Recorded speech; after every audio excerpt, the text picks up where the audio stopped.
What's good, YouTube? It's your boy, Only One KDB, and I'm back with another video. In this video, bro, we got a deep analysis of Michael Jackson changing skin color. Now, this is a request. So I forgot who requested this, but you know who you are, bro. I appreciate you. And yeah, bro, we finna get to it, bro. She wanted me, I think it was, I can't remember if it was a boy or girl, but they wanted me to react to another video, but the video was mega long, bro. So I found a shorter version of the video. We finna get to it, bro. Make sure y'all like, share, and subscribe, and let's get to it, bro. Showbiz secrets have largely been revealed when it comes to Michael Just Jackson's foray into plastic surgery and other physical enhancements, many of which have been covered by this channel. But Let's one get to it. question has remained largely unanswered, at least satisfactory enough to end speculation that persists to this very day. How exactly did Michael Jackson's skin tone go from black to white? So, let's begin with what we do know. Let's get it. During his lifetime, Michael Jackson opened up that he had the long-standing pigment-depleting disorder, vitiligo, that caused large patches to appear on his skin. Oh yeah, brother. I ain't gonna pause it a lot because it's a long video, but I was watching a Vlad TV interview, and he was interviewing somebody, and he was asking him about, I forgot what he was asking him about, but Michael Jackson came up and he said he was lying about the vitiligo, bro, and he said Quincy Jones said that the vitiligo was a lie. How would Quincy Jones know? Y'all don't know what that man had, bro. If he say he had vitiligo, bro, he obviously had, like, why would he play with something like that, bro? He obviously had it, bro. I think his mother came out and said he had it. He said he had it, and his brothers say he had it, bro. So, who you think I'm finna believe, Quincy Jones or the family? Like, bro, I ain't gonna lie, Quincy Jones the GOAT, bro. I ain't got nothing against Quincy Jones, bro. Quincy Jones, him and Michael Jackson have made magic. But we finna continue the video. This was ultimately confirmed after years of skepticism when Jackson's autopsy report stated that there were, quote, patches of light and dark pigmented areas on examination of his skin, and that vitiligo was listed as a diagnosis in his medical history. See? However, vitiligo is rarely a condition that continues to spread over the body until the skin is completely devoid of all pigment and consistent in tone. Take, for example, the beautiful and groundbreaking fashion model Winnie Harlow. Winnie Harlow. Whose condition has progressed far slower during her years in the public eye. Outside treatments had to be used to progress Jackson's disease, with his death also revealing his use of skin lightening products, when nearly 30 tubes of said creams were found at his home in 2009, despite consistently denying that he used such methods to bleach his skin. As I know of, there is no such thing as skin bleaching. Bro, he was probably talking about skin rumor, which is a rumor. I don't bleach my skin. To this day, many fans defend he Jackson's probably thought use y'all of was talking such about products pouring with the actually argument that they bleach were on him. used to even out his skin Cause that's what I tone thought once at the first. vitiligo had gotten to an advanced state, which is likely to have some truth to it. Although little evidence has come to light as to what treatments, if any, did Michael Jackson resort to during the early stages of his disfiguring disease to maintain his original complexion. With many, now debunked, doctored images surfacing over the years as evidence of the early stages of his condition. Despite popular belief, Michael Jackson's skin tone didn't progressively get lighter as he battled to cover up the visual effects of the disease. But in reality, his skin tone appeared wildly different over the years, appearing lighter on stage and during publicity shoots versus images from Jackson's private life, causing many to question how much Jackson's lightened look was solely as a result of his condition, or was it, at least in some part, a decision Michael Jackson made for himself. In this video, we delve deep into I think it was a little bit of both. Skin tone, what treatments were likely to have been used to treat, conceal, or accelerate his condition, and a look into his motivations in doing so.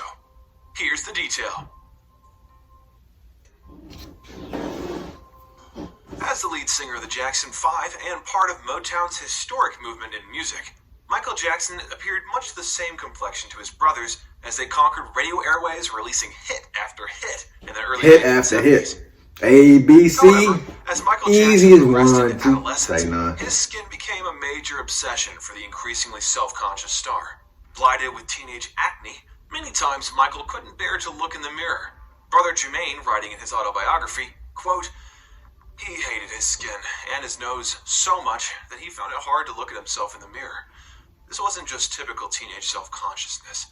It became a full-blown inferiority complex. The more he looked at himself, the unhappier he felt. Dang. Like many teens, Michael tried countless products to help clear up his skin and fade the scars left behind. Jermaine Jackson also revealing that it was during this time Michael and himself started using skin bleaching creams not to lighten, but to even out their skin tone and help with hyperpigmentation caused by acne scarring. Jermaine fiercely stated that Michael never bleached his face or skin and was proud of being black. It was Right, during bro, y'all Jermaine's always teenage making up years that he rumors. also noticed a white blemish on his left thigh.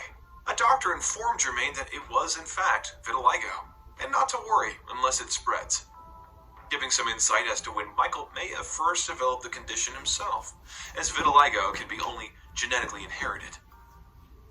As Michael Jackson progressed into early adulthood, his complexion appeared much the same, and there is little evidence of him trying to cover up a pigment-depleting skin condition. In early 1983, upon the release of Thriller and while attending the Brit Awards in London, the first signs of a change in his skin tone surfaced. During the glitzy event, Michael Jackson's face appeared slightly irritated. Areas around the eyes, nose, and hairline appeared deeper, when his cheeks, chin, and forehead were lighter in comparison. This may have been caused by the use of harsh topicals used to prevent acne breakouts, or bleaching creams to treat hyperpigmentation, and in turn, They got skin. bleaching cream? I ain't know that. Throughout 1983 and 1984, Michael Jackson appeared in public on numerous occasions with what appeared to be angry red flushed cheeks. Many have speculated that these rashes were caused by Michael's then undiagnosed lupus condition. Although, Dang, he after had researching lupus? the type of rashes that develop as a result of lupus, that typically leaves much more severe scarring. Michael's inflamed cheeks would be more indicative of a reaction to harsh topical products. During this period, Michael's skin appeared lighter and ashier in tone. This could have been caused by the use of bleaching creams, which can leave a grayish tint to the skin, or poor foundation makeup products available at the time for deeper skin tones, which often caused a similar effect. However, during the Jackson's Victory Tour in the latter half of 1984, Michael Jackson would appear noticeably lighter. This is largely due to a lighter shade of base he would wear throughout the show when compared to the stage makeup his brothers wore. Some have argued that Michael may have started using lighter makeup in order to conceal the early stages of his vitiligo. However, images of Jackson without makeup prove that no blotches were visible on his face at this time. Instead, it is more likely Michael used lighter makeup to complement his lightened complexion and thicker consistencies to cover acne scarring and redness that persisted on his skin. During 1985 and 1986, Michael Jackson appeared increasingly lighter during the few public appearances he made during this period. I'm talking about I remember like I was Longtime born. producer Quincy Jones has since stated that while recording the Bad LP, he complained to Michael about the numerous skin peels he was having during this time, believing that they were to lighten Jackson's skin rather than treat any other condition he may have had. During the production of the Bad music video in the winter of 1986, Michael Jackson sported a radically lightened look that his longtime friend and self-described former girlfriend, Stephanie Mills, couldn't help but to pass comment on. When he did the Bad video, he called me and he wanted 'Cause to I'm bad. to choreograph the Bad. Oh yeah, that's another thing, bro. Why do y'all be saying Michael Jackson ain't never had no girlfriend, bro? Y'all obviously seen him. I think Stephanie Mills was his first girlfriend he ever had. Then he was with Brooke Shields, I think. No, I'm lying. Am I lying? It was Stephanie Mills, then there was another girl. I think it was Brooke Shields, wasn't it? And then it was Lisa Marie, and then it was the Debbie Rowe girl. I meant the Debbie Rowe woman. Y'all just be talking, bro. They just be making up rumors, bro. And I got in touch, they got in touch with each other. And then I went to visit the set. That was the first time I ever saw him when he had totally changed. What did you think? I whispered something. I whispered something in his ear. What'd you say, Miss Mills? I'm not gonna tell you. What? During the promotion of Bad, the ambitious release release was accompanied by a variety of publicity shots of Jackson that emphasized his new, lighter skin tone. Moody black and white shots. But why they don't as well as the promote? album Why cover image artists don't itself promote were their album edited like to how they used to back in the manufacture a day? new, racially ambiguous image of Michael Jackson. However, private images during this period would reveal that his complexion was, in contrast, much closer to his original skin tone than you would have thought, especially when rehearsing and traveling around Asia while on the first leg of the Bad Tour in the latter half of 1987. In the opening scenes of his music film Moonwalker, Jackson performs Man in the Mirror to a sea of thousands. In this, he Well, I is bet his seen lip singing being on on the track stage. while sweating off his base makeup, revealing in high definition his natural, deeper skin tone. As the Bad Tour came to a close in 1989, Michael Jackson appeared during his Liberian Girl music video and various high-profile award ceremonies wearing noticeably deeper base makeup. Private images that have surfaced revealing Michael Jackson that had largely returned to his original skin tone by this point. In this candid shot of Michael with AIDS activist Ryan White, taken on a Polaroid camera while White and his mother were visiting Jackson at Neverland, Jackson bears much resemblance to his image during the Thriller days of the early 1980s, including his original skin tone. In early 1991, Indian photographer Dilip Mehta spent 5 nights with Michael Jackson at Neverland. As a result, capturing some incredibly intimate shots of the artist. Michael appears in his natural state, unstyled, brows ungroomed with minimal makeup on. Although for the last few years Michael had resorted to having his arms and legs covered for the most part, his face and hands appeared lightened but have little sign of the uneven blotches characteristic of vitiligo. However, 1991 would see Michael Jackson's most drastic and permanent change to his skin as he began to use stronger lightening topicals. 1991, he was light.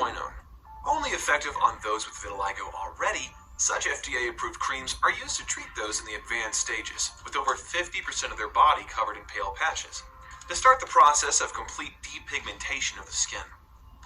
Recommended to be applied 2 to 3 times daily, depigmentation may begin in 1 to 4 months. However, professionals say complete depigmentation can take between 1 to 4 years, with the effect being permanent and irreversible, as it results in the death of melanocytes, the cells that make skin pigment or melanin. Following treatment, Jackson's skin would become forever sun sensitive, and it would be recommended to avoid the sun where possible and apply SPF 50+ broad spectrum sunscreen at least daily. During this process, Michael was shot by famed photographer Herb Ritts in June 1991. During the shoot, the artist's skin tone appeared vastly different, deeper in some shots, as well as ghostly white in others, depending on the lighting and body makeup used. Damn. As well as ghostly white in others, depending on the lighting and body makeup used. The following month, Michael Jackson would visit Disney World and vacation in Bermuda with friend Macaulay Culkin, during which the artist was Home Alone kid. thicker, paler base on his face when compared to his hands. Guests also took note of Michael's full head-to-toe covering looks despite the humid climate on the island. That September, when Michael Jackson began filming for my boy ain't had no swag. That, you seen that green shirt? That nigga had a green shirt and black pants, bro. With heavier amounts of face and body makeup throughout the shoot. It's all good. You the GOAT no matter what, but that outfit was trash. Between the exhaustive shoot. For his next video, Remember the Time, Michael Jackson appears even more covered, wearing long sleeves, black jeans, and boots, when compared to the dancers and his co-stars in the video. Uncharacteristic of the ancient I could be a Egyptian dancer, setting, bro. suggesting that the I'm telling you, treatment bro. I'm may have finna caused dance so much and sing. unevenness to his skin tone that it was far easily to reveal as little as possible, then cover him in thick stage makeup. In stark contrast, when Michael Jackson appeared in his In the Closet video just a few months later, the King of the Pop appeared stripped back in a simple white tank top. With bare arms and chest out in the desert setting, the uncontrolled and humid environment would suggest less of a reliance on body makeup to even out his skin tone, and that the depigmentation process was largely complete. Home footage of Michael taking his shirt off after being pushed in the pool at Neverland documents a freer Michael Jackson, who outwardly appears unencumbered by the visible effects of vitiligo as he spontaneously rips his shirt off, revealing his depigmented chest and body. However, why that nigga run like that? Depigmentation must be Y'all seen how he took off? regular applications of lightening topicals. With higher strengths available for more stubborn areas like the knees and elbows. Throughout the coming years, many images have surfaced of Michael Jackson that in some way show the battle he had to conceal and even out his depleted skin tone. Particularly troublesome areas appeared to be the arms, chest, ears, and eyelids, as such creams were not recommended for thinner areas of skin, which may explain Michael's heavier use of eye makeup in later years as a result.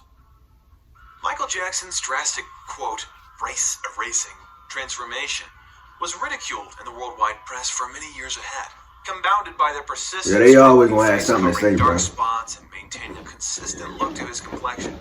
Former wife Lisa Marie Presley revealing that in private, Michael was so self-conscious about his condition that he would very often sleep in his heavy makeup. After years of humiliation and having to hide the true extent of his condition, Jermaine Jackson, in his autobiography, recounts a vulnerable moment in 2005. Quote, "He stands in front of us, head bowed, as if he feels shame. It is the first time I have seen the true extent of his skin condition, and it shocks me. His self-consciousness is such that he has kept his body hidden from even his family until now. His torso is light brown, splashed with vast areas and blotches of white, spreading across his upper chest. One patch of white covers his ribs and stomach, another runs down his side, and blotches cover one shoulder and upper arm. There is more white than brown, his natural skin color. He looks like a white man splashed with coffee. This is the skin condition, the vitiligo, that a cynical world says he doesn't have, preferring to believe that he bleaches his skin." Subscribe for part 2, where we theorize Damn, Michael bro. Jackson's mindset. It's crazy, bro. It's crazy that this man been through so much, bro. He still became who he was, bro. Like, he still put his all into his work. He ain't let that stop him, and that's motivational, bro. If y'all enjoyed that reaction, make sure y'all like, share, and subscribe. Turn on that post notification bell, and we finna get out of here.